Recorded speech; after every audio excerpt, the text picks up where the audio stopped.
நம்ம நம்ம லைஃப்பில் எவ்வளோ தான் ப்ரெஷர் இருந்தாலும் ஒரு கட்டத்துக்கு மேலே நம்ம பிரேக் ஆகி உடஞ்சி நம்மளோட நார்மல் லைஃப்லேருந்து கொஞ்சம் டிஸ்டர்ப்டாக ஃபீல் பண்ணுவோம். லைக் எப்படின்னா, இதுதான் நம்மளோட லைஃப்னு வச்சுக்கோங்க. இது நம்ம ப்ரெஷர் கொடுக்குறோம், அதாவது ஃபோர்ஸ்ன்னு வச்சுக்கோம். இந்த ஃபோர்ஸை இந்த வரமாட்டேங்குது. இந்த ஃபோர்ஸ் இப்படி இருக்குன்னு வச்சுக்கிங்களேன், இந்த ரப்பர் பேண்டு மாரி நம்ம கொடுக்க கொடுக்க கொடுக்க இப்படி நம்ம ப்ரெஷரை ஃபீல் பண்ணுவோம். ஒரு கட்டத்துக்கு மேலே அதிகமாகக்குள்ள அதால் நார்மலான சைஸுக்கு வர முடியல. இதுதான் என்னென்னா ஹூக்ஸ்லா. இந்த ஹூக்ஸ்லானா அப்படின்றது ஒன்றும் இல்லை. அதாவது என்னென்னா இந்த அப்ளைடு ஃபோர்ஸஸ் இருக்குல்ல, இந்த எலாஸ்டிசிட்டிக் மெட்டீரியலில் நம்ம directly proportional to the applied forces.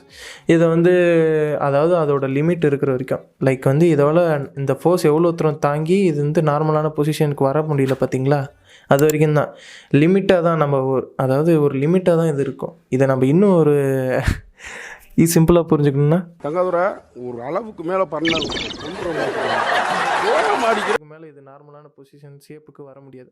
அவ்வளோதான் இந்த வீடியோ. இந்தமாரி ஃபிசிக்ஸ் பார்க்கணுன்னா மறக்காமல் லைக், ஷேர், கமெண்ட் பண்ணுங்கள். மறக்காமல் சப்ஸ்கிரைப் பண்ணுங்கள். தேங்க்யூ.